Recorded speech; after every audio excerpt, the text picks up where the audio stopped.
Hello, and welcome to this week's episode of Transforming 45. Last week, I was solo. It was an episode all on my own, and I just want to say thank you to those who listened. It was not an easy podcast to record. It was a very vulnerable place to be, and I have so appreciated all of your kind supporting words and the connections that you have made to listening to that episode. And I'm always grateful when you give me your time and your hearts to listen. This week, however, I am not alone.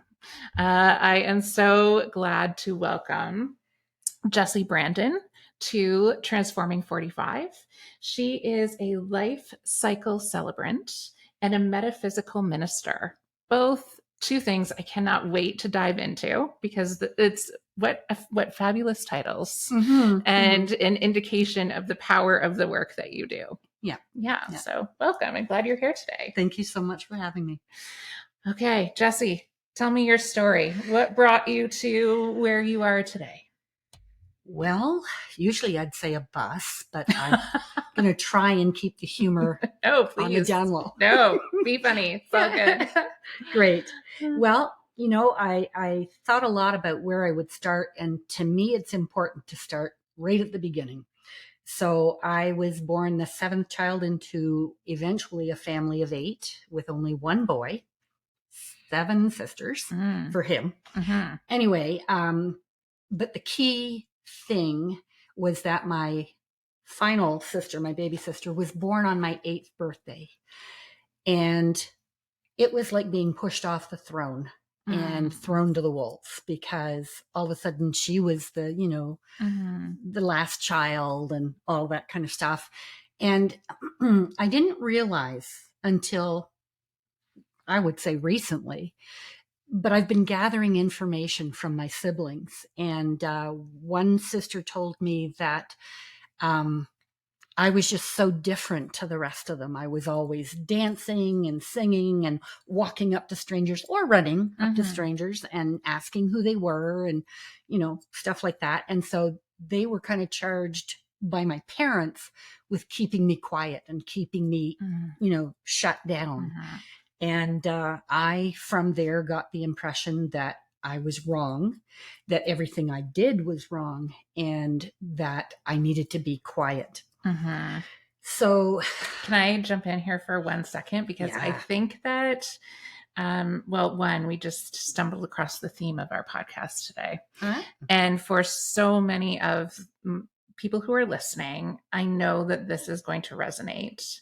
And that is all of the experiences and the narrative that we have over our lives to be quiet and to be small and to not be noticed. Absolutely. Yeah.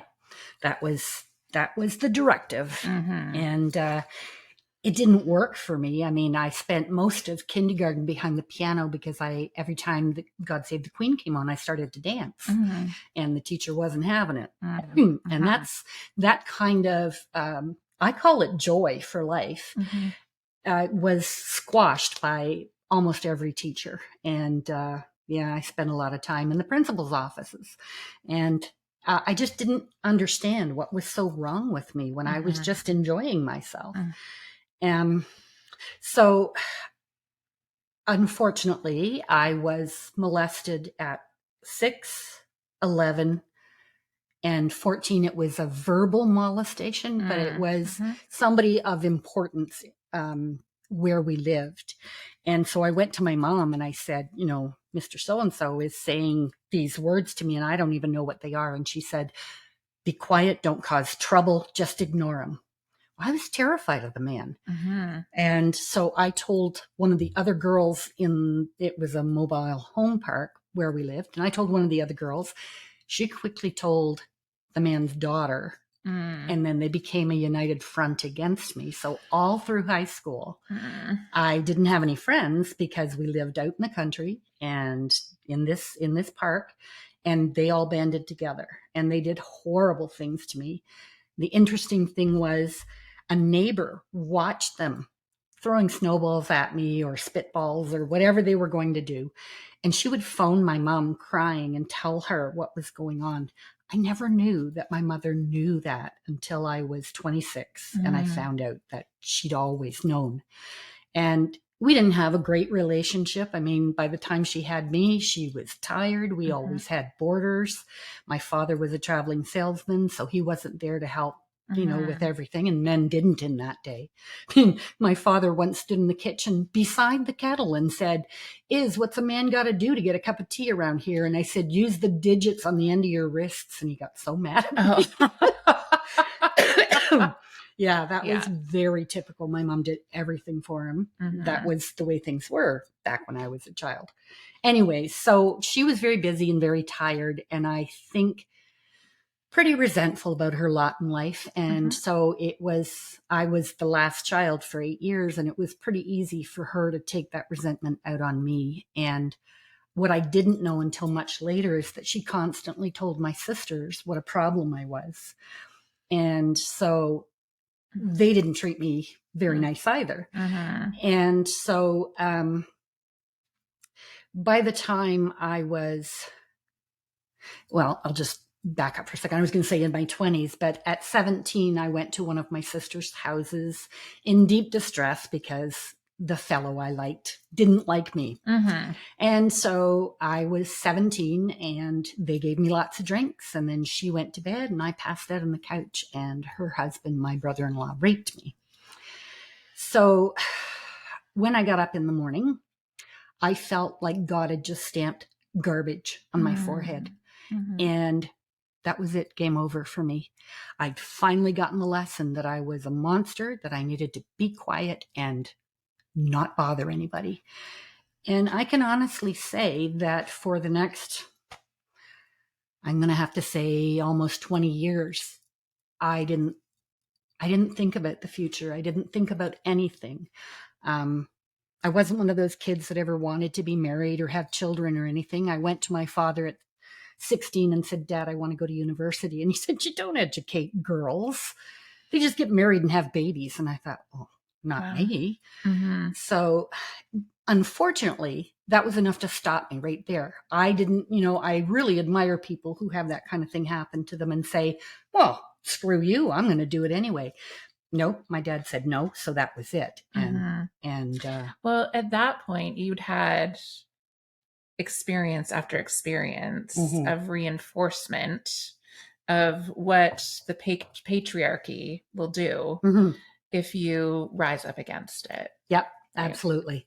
I knew just to be quiet, to never say another word. And so I moved to Toronto and got a job in an office there. And that's where I lived for all of that time. Then I met,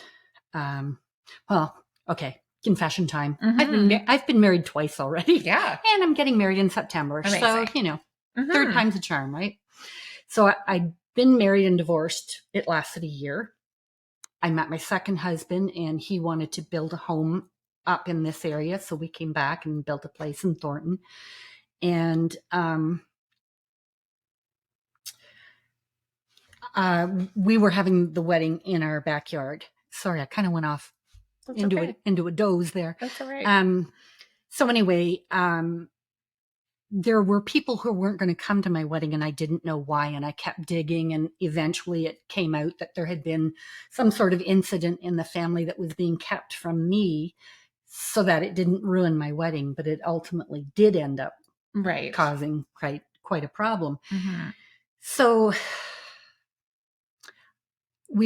after that, we went away, my sisters and I, two of my sisters and I, and they asked me why I never visited this other sister. And I said, because this happened. And what I didn't realize is that I had tried to tell one of those sisters, because he came at me a second time. And it was just the fact that I had been up all night reading a book, that when he came into the bedroom, I was awake. And I was like, you get the fuck out of here now. And he kind of tried to, jolly me into it. And I was like, are you nuts? Get away from me. Yeah. So in trying to tell my sister about what had happened, I told her that story, and we never got any further. Right. So when I came out with the original story, they thought I was lying. They thought that I was telling two different stories and I'd gotten confused about the details. Believe me, you don't get confused about those details. I know lots of people will say that for a while there was a lot of accusations that maybe weren't true, and maybe there still is. I don't know. But what I know is it happened to me. And so I was 33 when those two sisters decided that, in fact, I was trying to destroy my other sister's marriage. Right. They didn't know why. They didn't care. And they sat everybody down, all my nieces and nephews, all my family, and told them the lies that I was trying to spread. And my father held a family meeting in which I was told to get back in the sandbox and play nice or get out. And by this time I was like, bye, I'm out. Yeah. So that was really frightening. I will tell you that for a dozen years, I hid from them. I went shopping at night. I went, I heard my mom and my sisters in Sears one day, and I dove into a bunch of clothes so that they wouldn't see me because I was terrified of what would happen. Now, granted, I've always been a little bit dramatic, so it is entirely possible that I scared the crap out of myself and it wasn't really going to happen. But that's what I felt. That's what I lived with. Yep. So I bumped into my very first boyfriend, and we decided it was kismet. We'd both been married and divorced twice. We were the same age. It was heaven. And I had been told that I couldn't have children, so I told him that. He said, "Are you sure?" And I said, "Well, nothing's ever sure." So we argued over who was going to do what to take care of this little problem. And he said, "Well, why can't you get a tubal ligation?" And I said, "Because I don't think God's done with me." Right. 3 weeks later, I was pregnant. You knew. Yeah. So I went ahead and had her, even though he left me because he'd already raised 2 children and he didn't want to do it again, which is fine. But I was then a single mom all through the pregnancy and all through right up until she was 13 years old. And it was tough. It was really tough because I didn't have my sisters to ask anything of. Yeah, it was just hard. But when I was pregnant, this is what all of this is about. I was telling a friend, I was in a spiritual book club that my neighbor took me to, and I fell in love with the people, and I was pregnant and they accepted me. And so one of them had heard my story probably at least 1,000 times. And I was at her place crying once again about how horrible my life was. And she said to me, "I know your story, dear. Now tell me who you are." And at first I went, and then I thought, wait a second. That's a really important question. So that began the journey of finding out who I was. And I mean, it has taken a long, long time. And that used to really bother me because I thought, well, if I'd only known this 20 years ago, I could have been so much further ahead. But I have learned 2 things. Every single thing that happened to me was for me, and it was actually a blessing. And of course, the other thing's gone. That I was pretty cool. Yes, absolutely. Yeah. So that's what started the journey, and it's just been amazing ever since.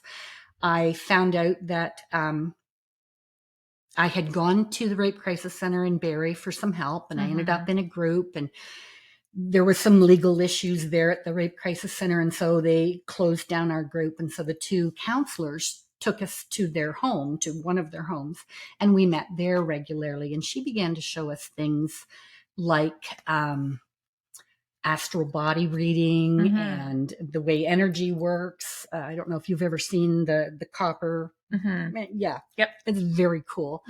And so I love to volunteer for all this stuff. So one time, she had me leave the room, and I came back in and someone had put their hands in the sand. And I went over and put my hands in, and I knew instantly who it was.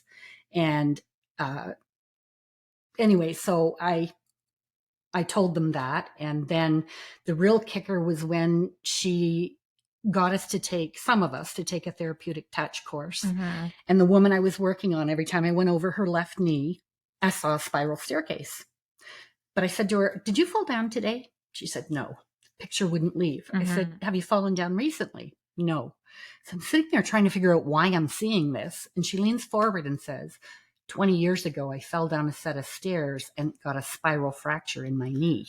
Right.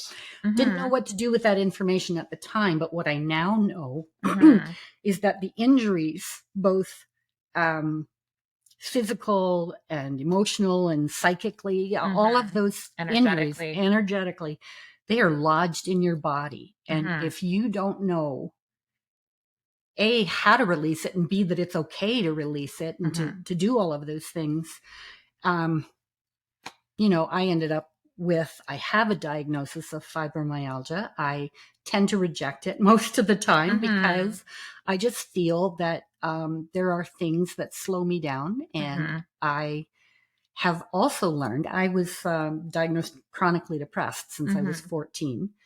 And I've discovered how to manage that too. And I read Thomas More's Dark Nights of the Soul.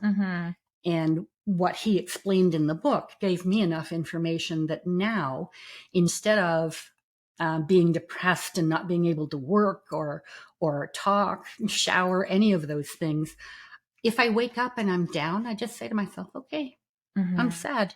I'm just going to be sad today. I don't need to know why. I don't need to do anything about it. Yeah. I'm just checking out and not adulting. And I have a friend of mine once said, how you doing? And I said, well, better now. And she said, what do you mean? And I said, oh, I just had 4 days of hell, but I've worked it out. And she said, 4 days? And I said, honey, the last time was 20 years. Yeah, that's a big shift. Yeah, it reminds me of the work of Gabor Mate. Do you know? Yes. Yeah, So I love him.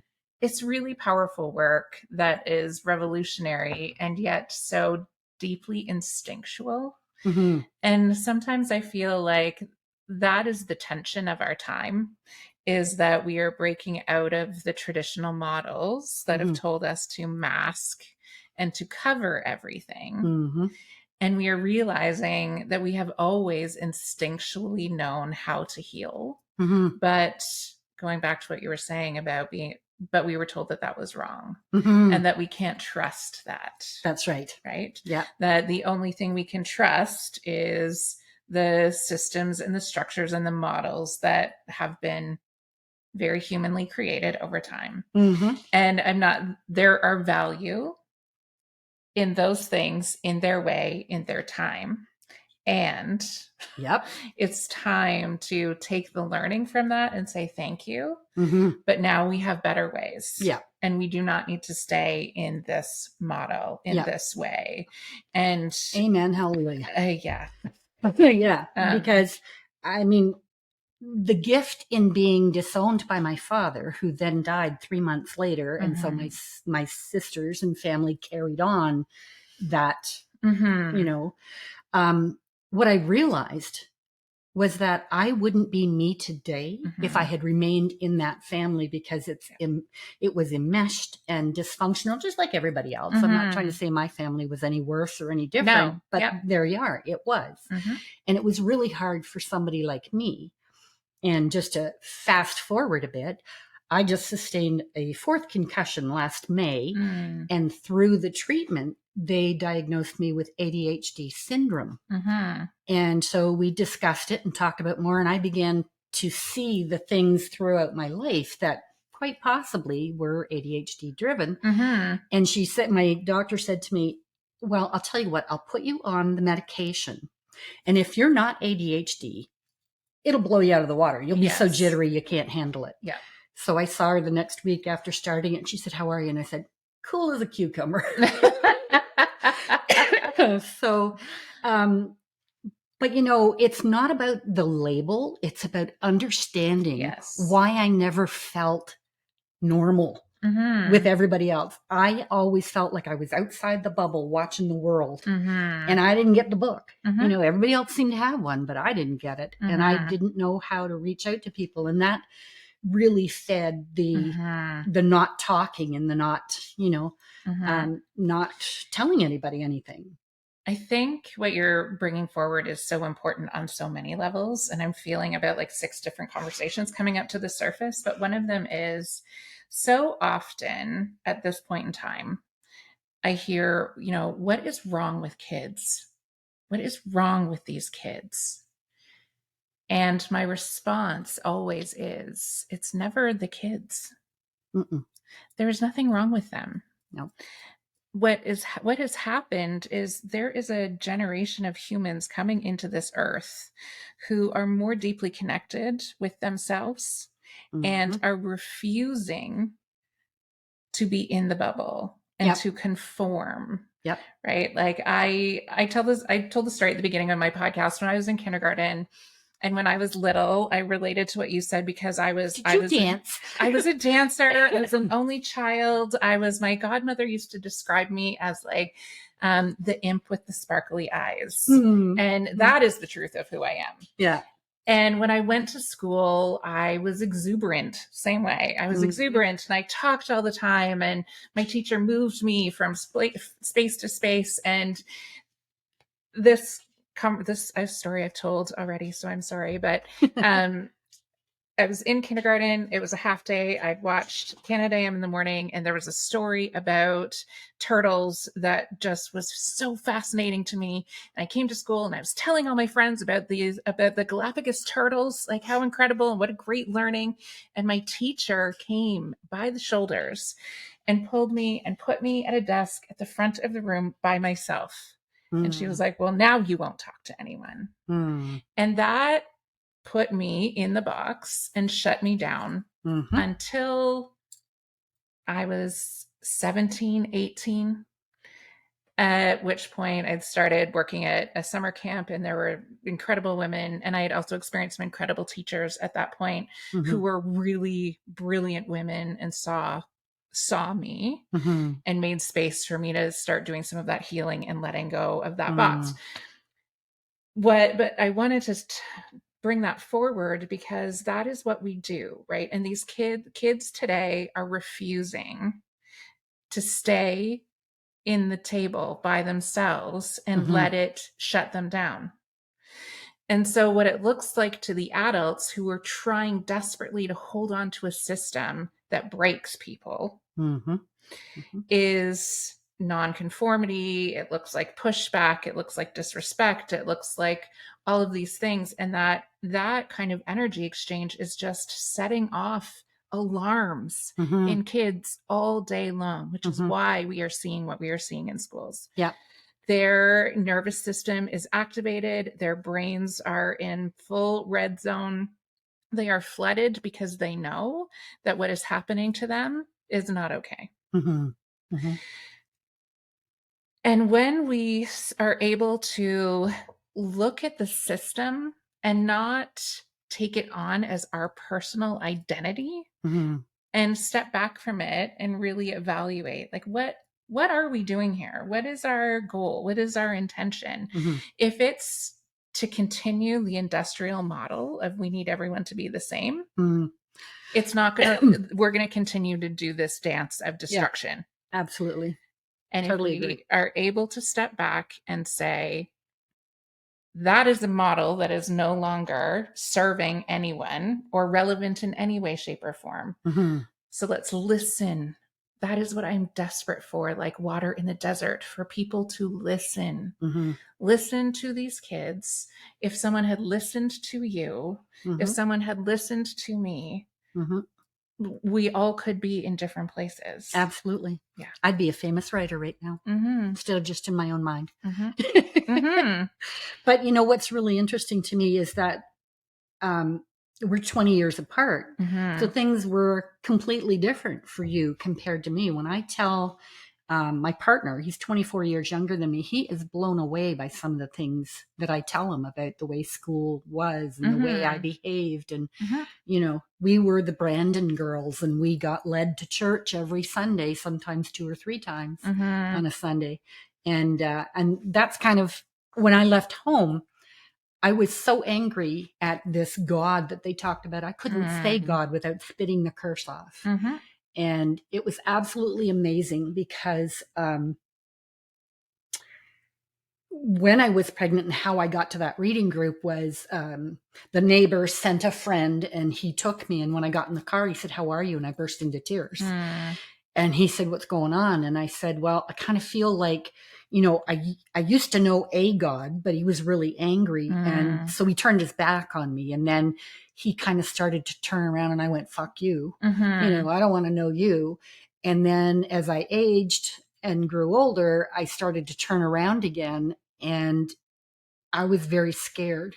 And so one of the first books that we read in that group was Conversations with God by Neil Donald Walsh. Totally changed my life. And it was really eye-opening for me. And so that's another part of my journey that I began to explore. I didn't want to be religious, and I certainly didn't want to be, Baptist or Anglican or Catholic or any of those things. But I did want a relationship, and I didn't know what that was going to look like. And of course, I had nobody to talk to about this because I was a single mom in my 40s. I didn't have my daughter till I was 39. So everybody else was like, their kids were older, and I didn't have my sisters, and I really didn't have a lot of friends. So everything I did, I had to find on my own. One interesting thing was I did suffer from postpartum depression, and the doctor sent me to the hospital.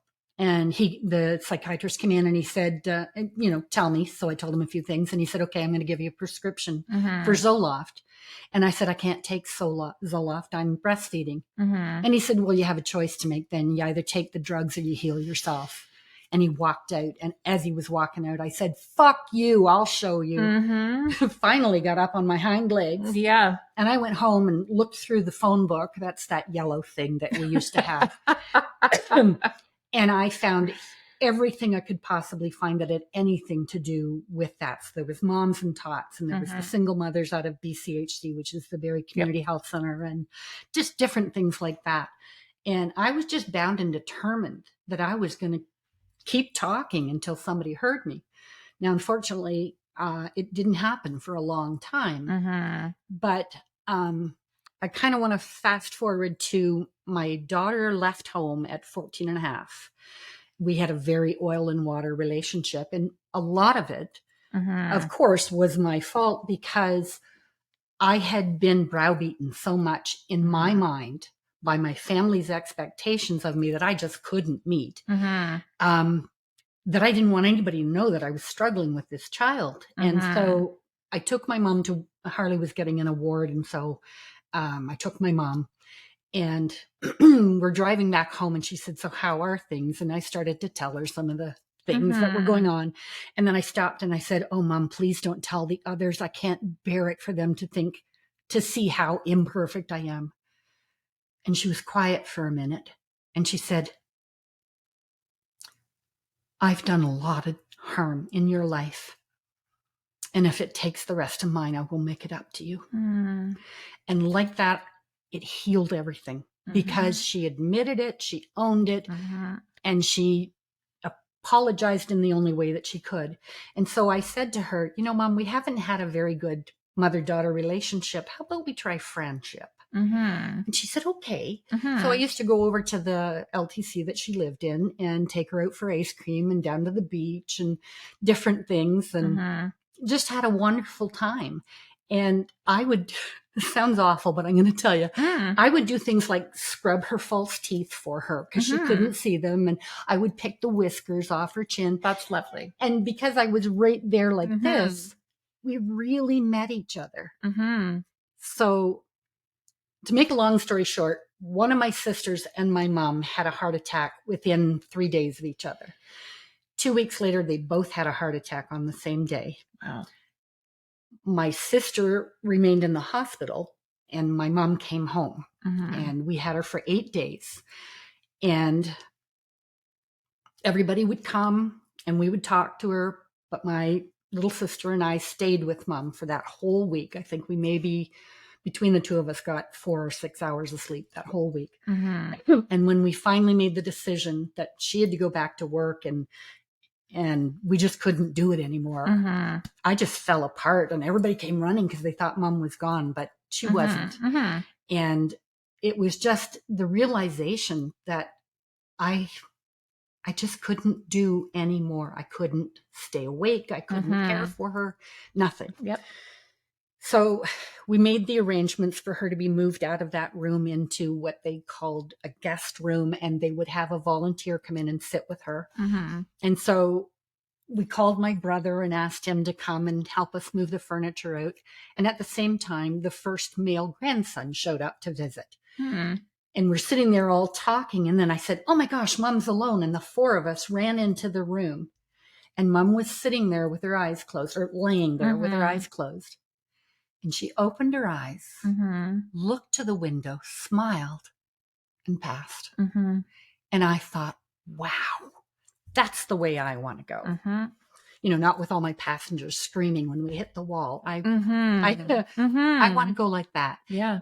And the really cool thing was everybody from the dishwasher to the CEO came to say goodbye to her, and they called her kind and gracious and funny and loving. And I went, wow, my mom just proved to me that the philosophy, or that's kind of a weird word for it, but what I believe about this whole earth thing was proved to me right there, because I believe we come as souls. We've already chosen what lessons we want to have, and we get here and we forget everything. And then everything that happens for us is to bring us back to who we are, make us know who we are.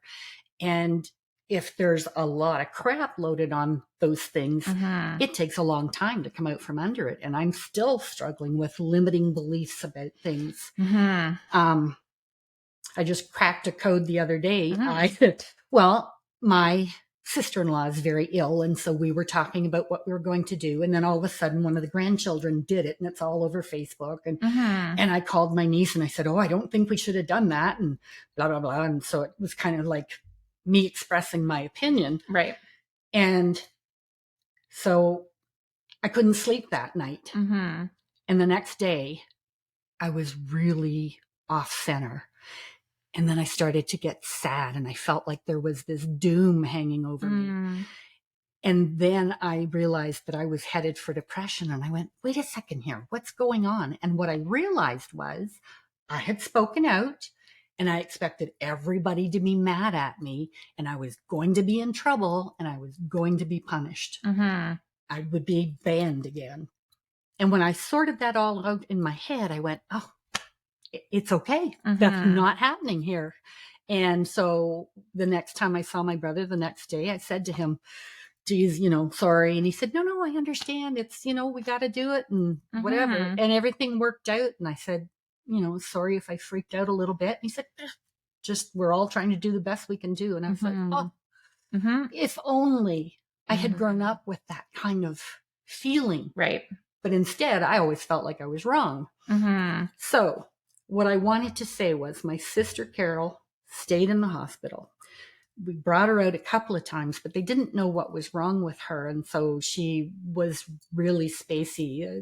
There's a lot of things she did that were very frightening. And we moved into my partner and I moved into her place so that we could care for her. And just things were happening that were very frightening.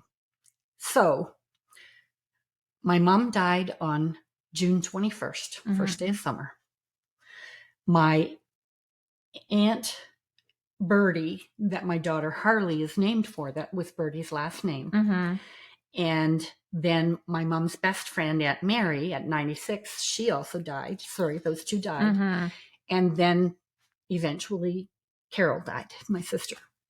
That was 4 of my matriarchs in 4 months. And it just knocked me on my ass because I knew that I was not living the life I was meant to live. And that many losses just showed me you've only got so much time and you don't know how much time it is. So, do something different.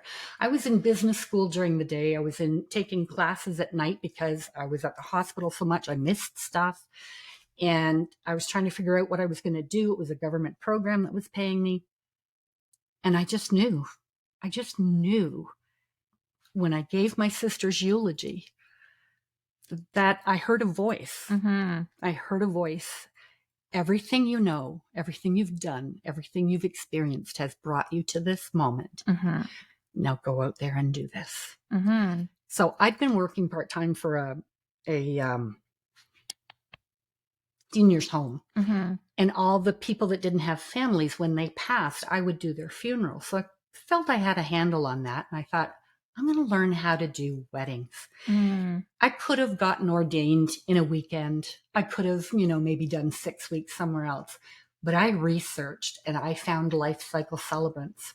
It started in Australia over 60 years ago when they didn't have enough clergymen. They started ordaining lay people and sending them to the outback to take care of everybody. So it came to New Jersey, of all places, and that's where the Institute is. And I found them online, and I talked to the CEO or whatever she was, the director at that time. And I just fell in love with her and the program. And I sold frozen meat. I sold plants. I borrowed money. I did whatever I had to do to get the money to take that course. And it was about 10 months of studying. Mm-hmm. And they taught us absolutely everything about rituals and why we do certain things and how to touch people and how to build the ceremony of their dreams. Mm-hmm. And I absolutely loved it. So I already had 2 weddings booked before I was even ordained. I had to take an ordained minister with me. But that's how, and then you see, because it was the U.S., they had an agreement with Bancroft Center for Awakening Spiritual Growth. Okay. And so when I was ordained, I went to their place in Aspen up by Bancroft, and that's where I was ordained. And so they are metaphysical.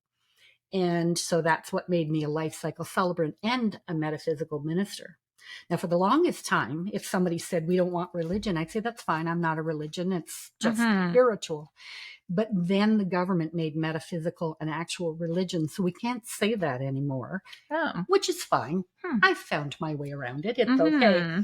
But I've had the most amazing time the last 10 years because I had to expand to be able to do this work. And of course, all of the fun-loving boho hippie gypsy inside of me just fell in love with it. And I've done a Star Trek wedding, Star Wars, Harry Potter wedding in full costume, and so great. on. Yep. Yeah. So all kinds of things.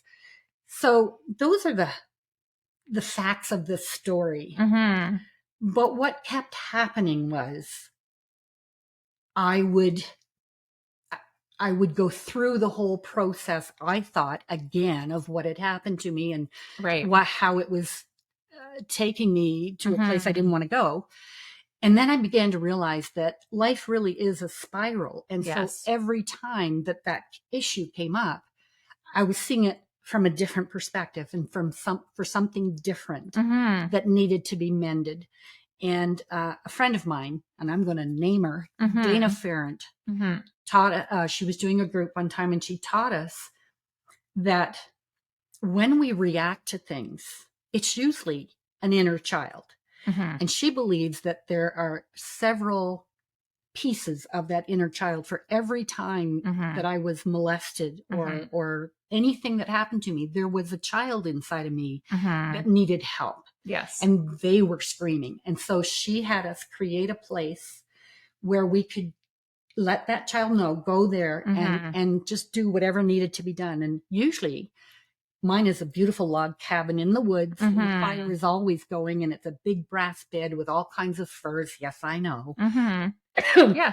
Cozy. But I would just go and tell that particular child that we were okay. We were going to be okay. Because so far, we have survived 100% of everything that happened to us. So, and then I was, so that really works for me, and I still do it, and I share that with other people. But I was on my way to do a speaking engagement, and I hadn't written anything, and, I'm a bit shy, so I don't really talk much. On the way there, I was trying to figure out what I was going to say, and I thought, well, I'll talk about this. No, no. And by the time I got there, I had a smile so big and tears streaming down my face because I realized that every single thing was a blessing. It was an opportunity for me to see myself. And the fact that there was so much for me to dig through is, it took the time it took. Yes. So now I'm 66 years old and I feel like I'm 46. I have an absolute ball, and everything is about learning. I sit on my front porch and talk to God, and I've had some amazing experiences. And I am a psychic medium. I do read people. And so that's a part of what I'm doing. But even just that example of the learning that I had just last weekend, and it was like, wow, that can still affect me. Oh, yeah. And your family is so pivotal in your upbringing and the things you think and know. And so, yeah, it was, for me, quite devastating. Oh gosh, absolutely. And there's so many threads I want to pull here. The first one is about that cyclic nature of everything. So in the West, we do a disservice to ourselves in saying that everything is linear, right? Absolutely. I was here, this thing happened, I'm going to do the healing, and then I'm going to get my happy ending, right? I talk about the myth of the happy ending so much in my work and in my podcast, because there are no endings. It is a constant cycle of learning, experience, healing, and then going back out. I was listening to Jay Shetty on a podcast months ago, and he used a really great physical example, and he used elephant behavior. So he said, elephants go out into the wilds, they get dirty, they play, then they come back home and they clean themselves. And then they go back out and they get dirty and they play, and then they come back in and they clean themselves.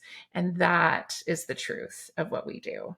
Absolutely. Yeah, we go, because life continues to happen. It doesn't mean that the healing you did doesn't matter or that wasn't important. It is incredibly important. It's what allows you to move into whatever phase is coming next. But there's always going to be more healing to happen because life continues to happen. The only happy ending happens at a spa. yeah, that's my kind of happy ending, that's for sure. And the relationship with God, I almost feel like there is stigma around having the conversation. I have a client who, before she'll say to me, "Is it okay if I talk about God?" I'm like, of course it is okay. I used to be very cautious saying God. Yes.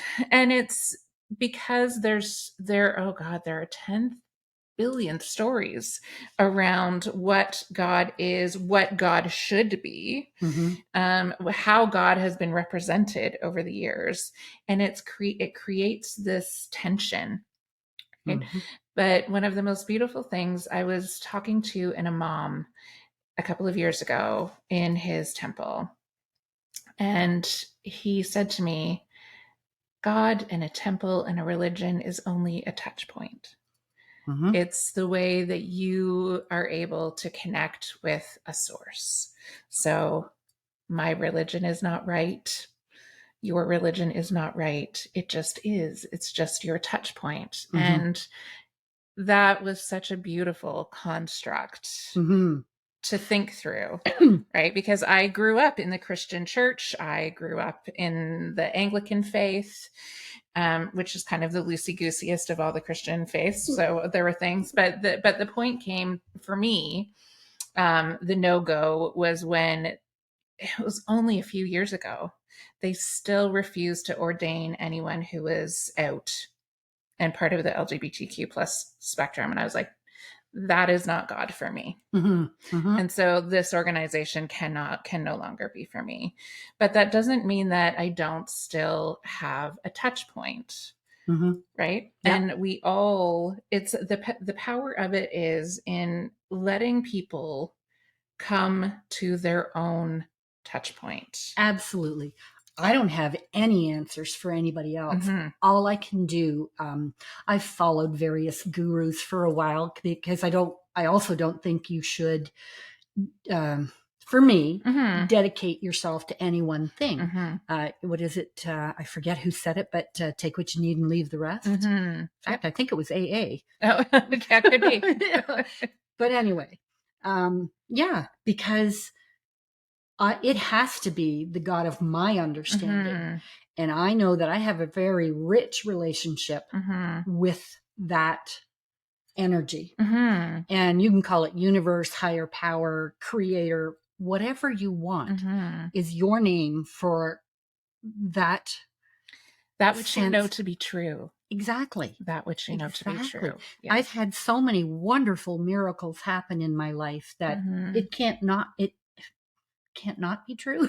I don't know if that's a double negative. It is works. true. Yeah. It is true. And I've, you know what? That's the first time I've ever said that in public, because I'm always so cautious not to press my beliefs on somebody else. Absolutely. I was having this conversation this morning with a group of women because I've been feeling a little stagnant and stuck.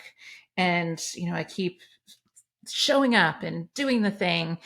And through our conversation this morning, however, I realized, and I've talked about this before, I hide behind intellectualism. I hide behind proof and knowledge because for me it's part of my witch wounds, right, of being persecuted in the past for that power. So that's some of my past life stuff.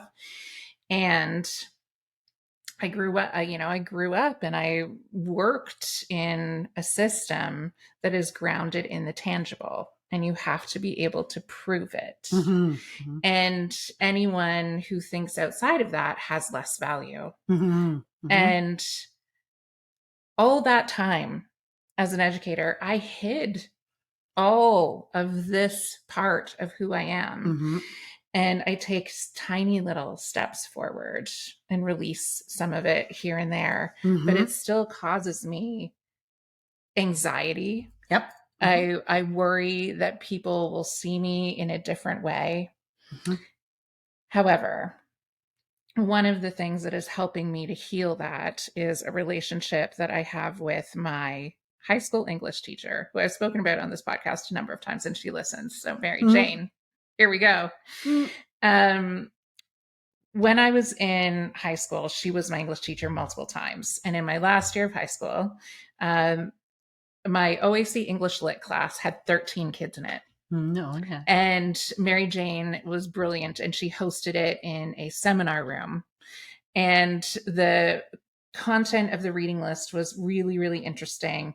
And we had all kinds of these conversations. And she knew that I went to church. And so she used to tease me all the time because she was staunchly atheist. She did not believe that there was anything outside of this physical world. Yeah.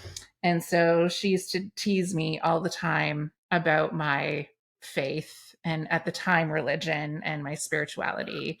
And it didn't really bother me because I knew that it was coming from a place of love, and that there was a part of her that was curious. There was part of her that was curious about why I was so sure that this is not all there was. And she has become a very important matriarchal woman in my life. And it's now that we are starting to have these conversations in a reciprocal way. Nice. That is giving me more confidence to know that actually one time she said to me, "You're the craziest sane person I've ever met." Best compliment ever. It's like, all right, as long as we can still be seen in my fullness, right? For all of the things that I am, including this part that is actually the truth of who I am and isn't any of the roles that I play. Right. Yeah. Yeah. That's what's most important to me too, is that I've spent a lifetime trying to fulfill roles that I just wasn't capable of doing. I should never have gotten married to the people that I did. This time is different because I know that I'm his soul guide and he's my soul protector. And it has just been the most amazing time with this man. He's taught me so much, and we've both learned so much from each other, and we're each other's person. It's just that simple. And for me, I needed that because I had never felt loved, and I had never trusted anybody because it had been hammered into me that there wasn't anybody out there to trust. And did you trust yourself? No. Yeah. No, couldn't because I was a monster who was oftentimes out of control. That's how it was articulated to me. I mean, when my father held the family meeting where I was told to leave, one of my sisters jumped up and said, "Mom said you've made her life a living hell." And I thought, well, there you go. That's what I knew. And now here it is. And I mean, I'm sure she was frustrated and all kinds of things, and she didn't mean it. But she talked to my sisters because she didn't really talk to friends. She was too busy. So it was just a constant nest of, And it's, it's our humanness that creates all of this separation, right? It's this skin suit that we wear that turns everything inward. And so it feels like we're miles apart from each other, and that healing has to be painful and hard in this long process. But the reality is when you can look at someone and say, "I see you." That's really all any of us want or need. And say, "I see you. Yeah. I understand that some of my stuff has been harmful for you. I'm sorry for that. I release you, and I release myself." Do you know Ho'oponopono? Yeah, that's what I was thinking of when you said that. It's wonderful. I forgive me. I forgive you. I thank you. I love you. And that's it. Yeah. And I totally agree with that. About 30 things went through my head while you were talking. And of course, I've retained none of them. It's really great because I'm sort of like that fish in a glass bowl. Every 10 seconds, it's all new. And how exciting. It is. It's amazing.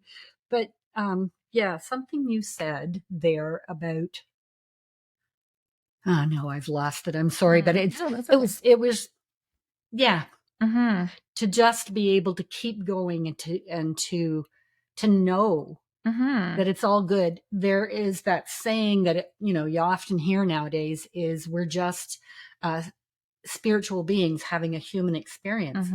But I've tagged on, and you have to live the human experience. You actually have to. You can't just be up here going, "Oh, I believe in spirit and everything's wonderful, and I just ask spirit every day." Yeah, no, because shit's hard. Shit's real hard. Yeah, it is. And you've got to face it, but you have to face it from a different place. Yes. You have to watch yourself and ask, "Gee, I just really had a strong emotion there. What was that about? What is that telling me?" Yeah.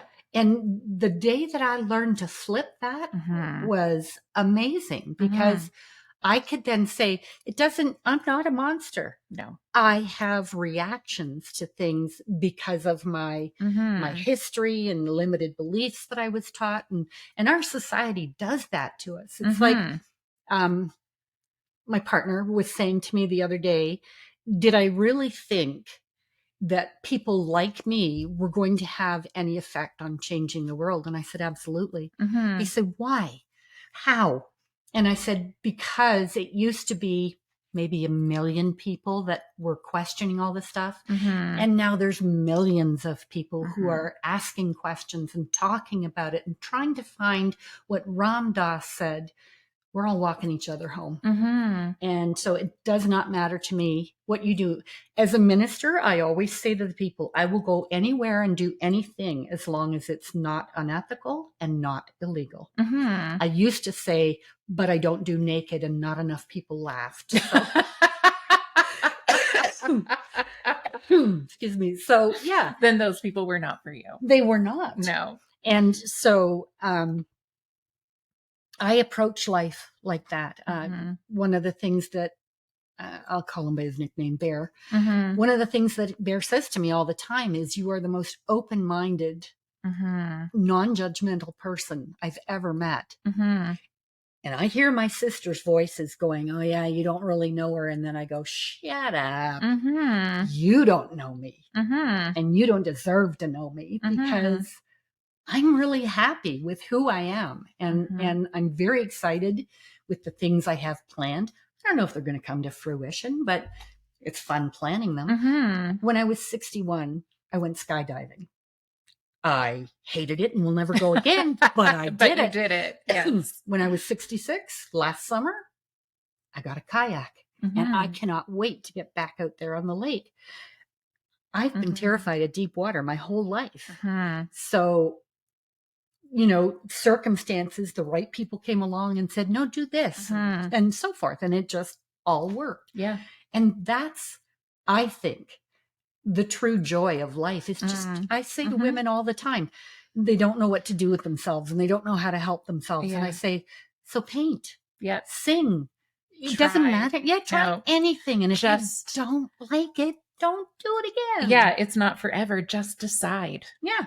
Just decide something. The thing I love about that is make a choice. And if it's not working for you, make a new choice. Exactly. We're allowed to do that. Yeah, it's not forever. Yeah. Yeah. I think about how powerful it would be and it's such a small mindset shift, but if we just approach life from curiosity and trust. Mm-hmm. And that's the shift that needs to happen. Yep.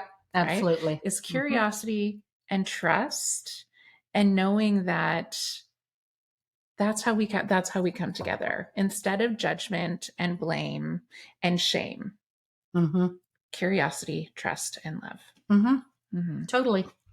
Yeah. Well, and I have to add faith. Yes. Oh, and faith. Absolutely. Got to have faith. I know lots of people are like, well, I don't believe in God. I'm not going to do that crap. So believe in your fence. I don't care. Go out and talk to your fence every day.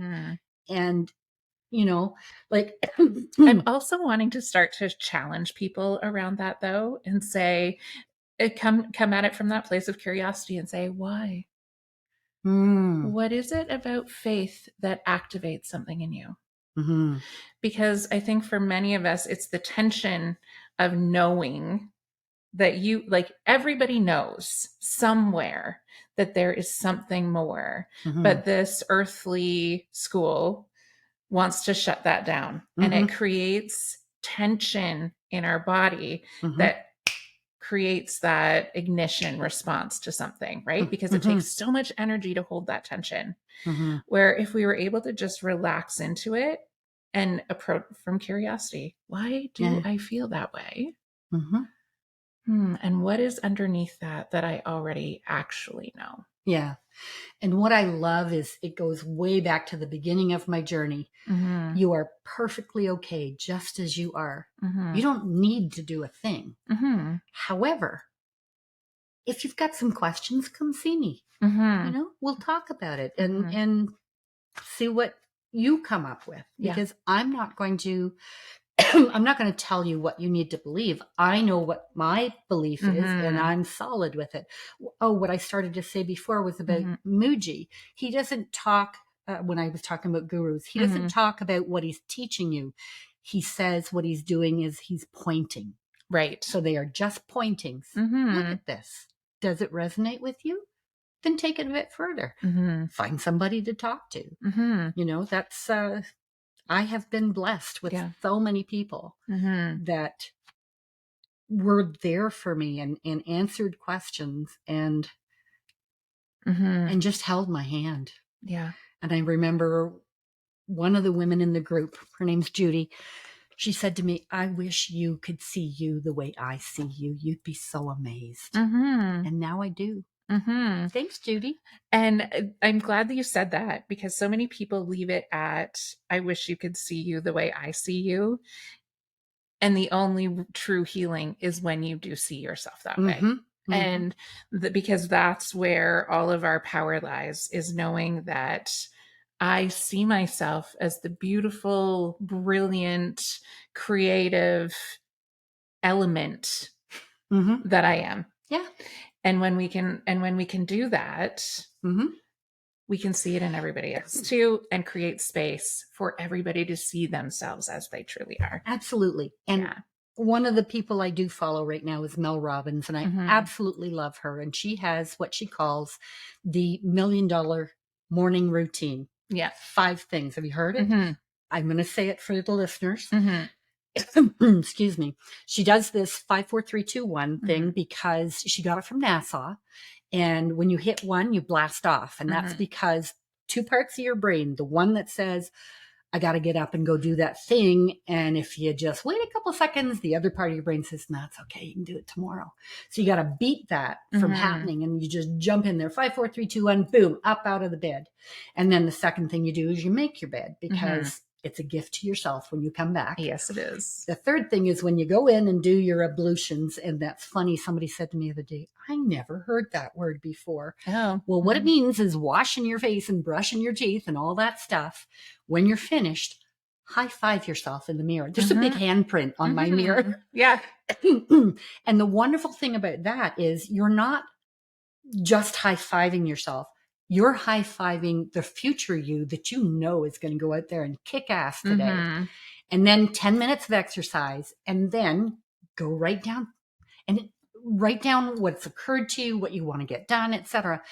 And you don't have to finish it today. Mm-hmm. You just have to take one step, one little bit of progress forward.